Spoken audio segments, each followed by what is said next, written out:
The night I met the man who would turn my entire life upside down, I had a smear of India ink on my left cheek and a half-eaten granola bar in my coat pocket. I didn't know that yet, of course.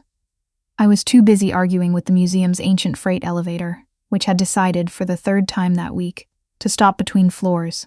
I wedged my shoulder against the door, jammed the button with my palm, and muttered something deeply unprofessional under my breath. The elevator groaned. I won.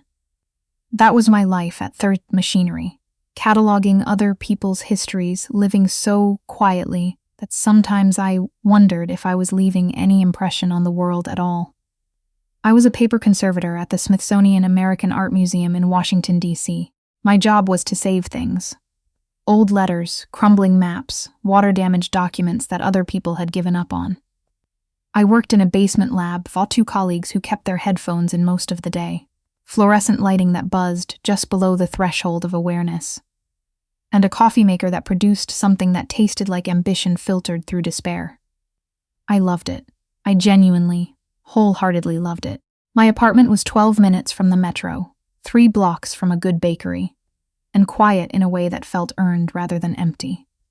I had a houseplant named Gerald, who had survived 4 years of my inconsistent watering schedule, a cat named Fig, who treated me with the specific disdain reserved for people who truly matter, and a best friend, Petra, who called me every Sunday to remind me that the outside world still existed. I was not the kind of person things happened to. I was the kind of person who documented the things that happened to other people. That changed on a Tuesday in November. I was working late, later than usual, on a collection of mid-century correspondence that had come in from a private estate in Virginia. The letters were fragile in the specific way that paper gets when it's been kept in conditions that were almost right for decades. Almost dry, almost cool, almost pH neutral, close enough to survive, damaged enough to need me. I had my loupe on, my scalpel in hand, and my focus narrowed to a 2-inch section of a 1951 letter when I heard the door at the top of the service staircase open.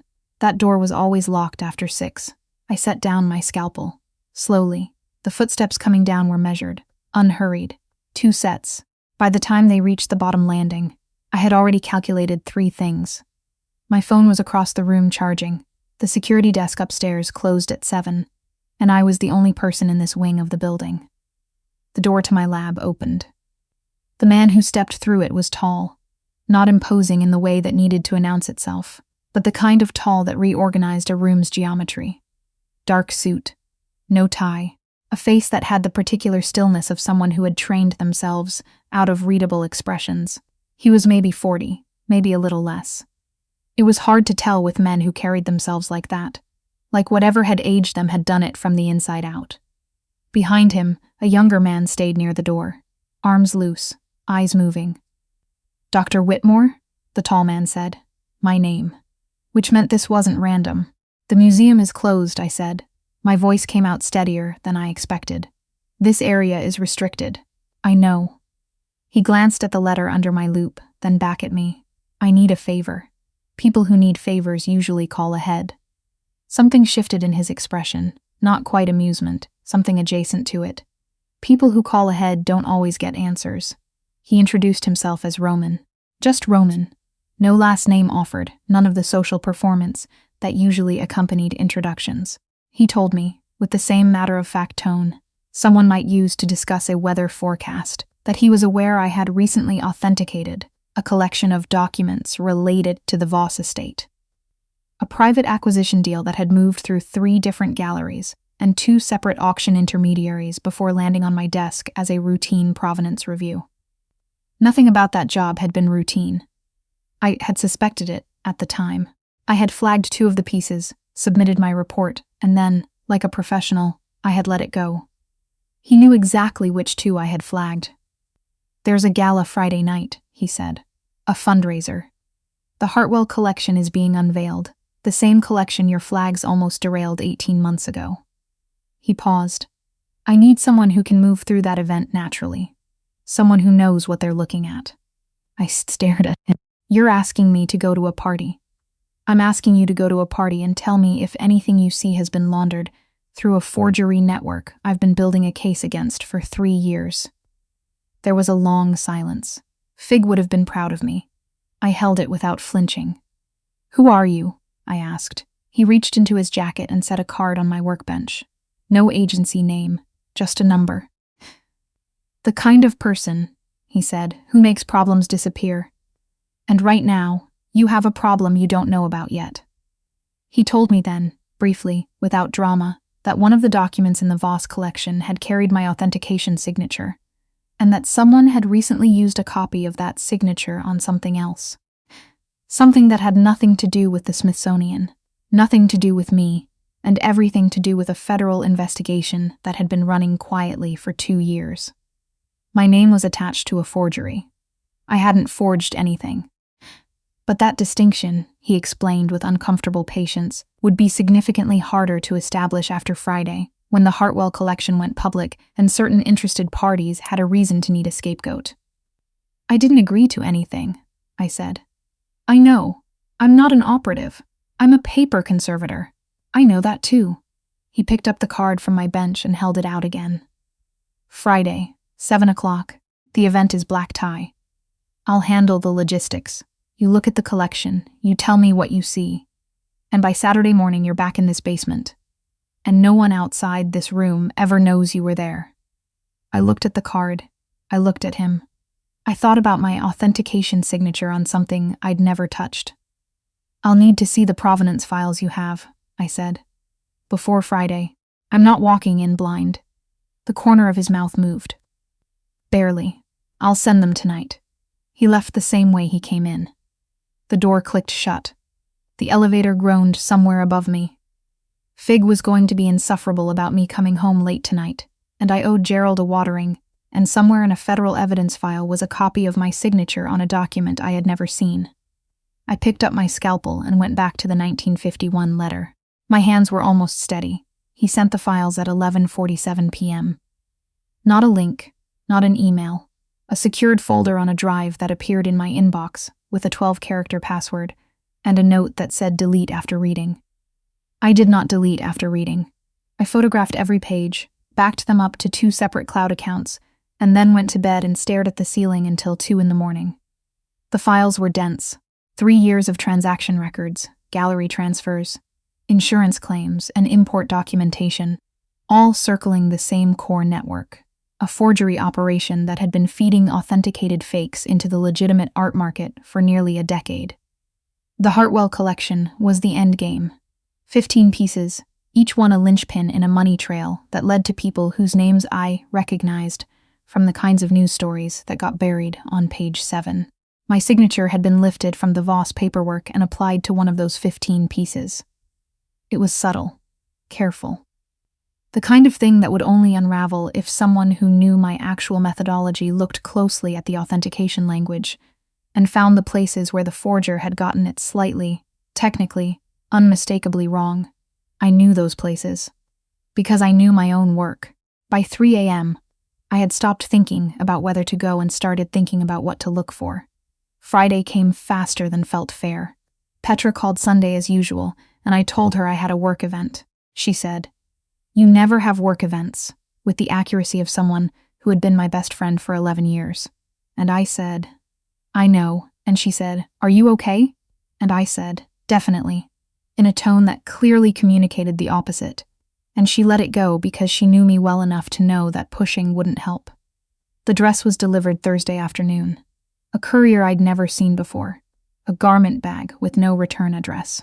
Floor length, deep green, structured enough to stand on its own. I tried it on and stood in my bathroom mirror for a long time. Fig walked in, looked at me with spectacular indifference, and walked back out.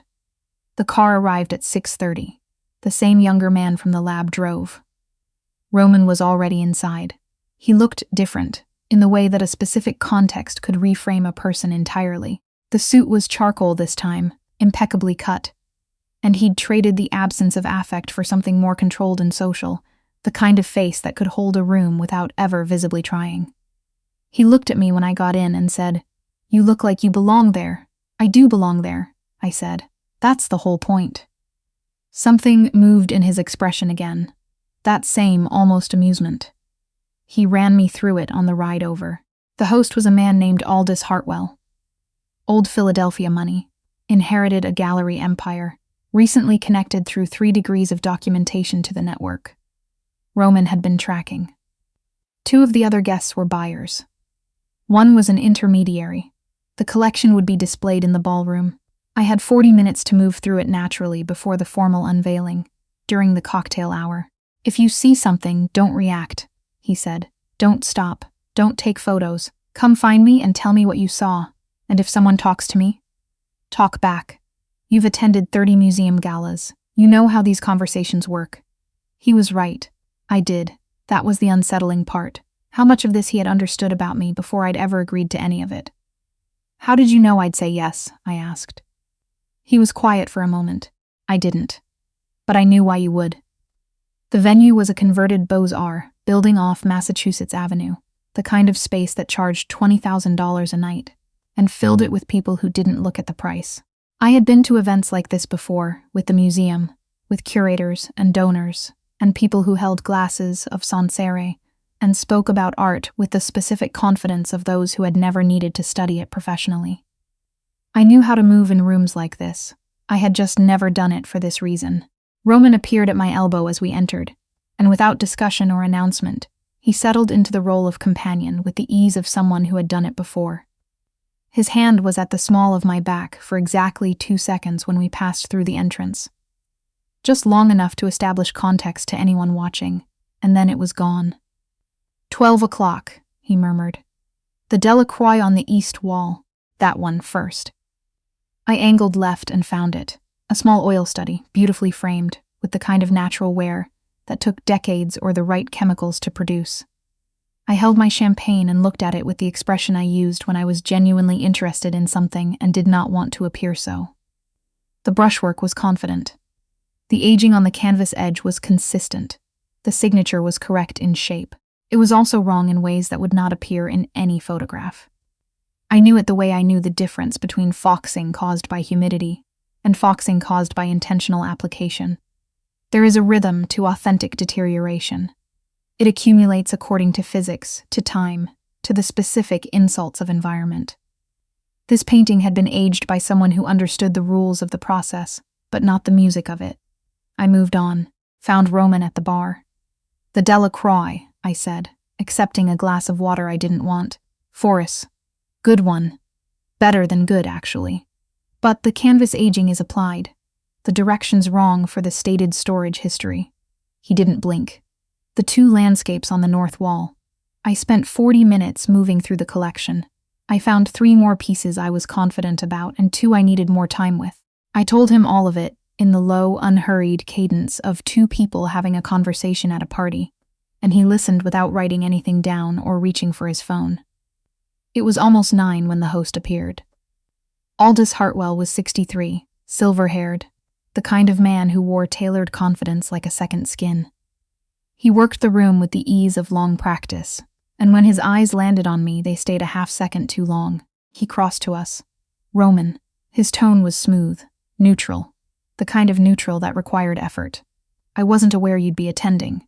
Last-minute decision, Roman said. You know how it is. The collection's reputation precedes itself. Hartwell's gaze moved to me. Iris Whitmore, I said, before Roman could introduce me. I'm a conservator. I work in paper, primarily, but I have a terrible weakness for 19th century oil. Something calculated moved through Hartwell's expression. He shook my hand. You must know the Kellerman collection, then. Agnes Kellerman spoke very highly of a conservator at the Smithsonian. I've done some work for her, yes. We talked for 4 minutes. I was charming in the specific, low-key way that comes from genuinely knowing what you're talking about and not needing to perform it. Hartwell was charming in a way that felt like a hand on a door that hadn't fully opened. When he moved on, Roman leaned slightly toward me. He recognized your name, he said. I know. We need to move the timeline.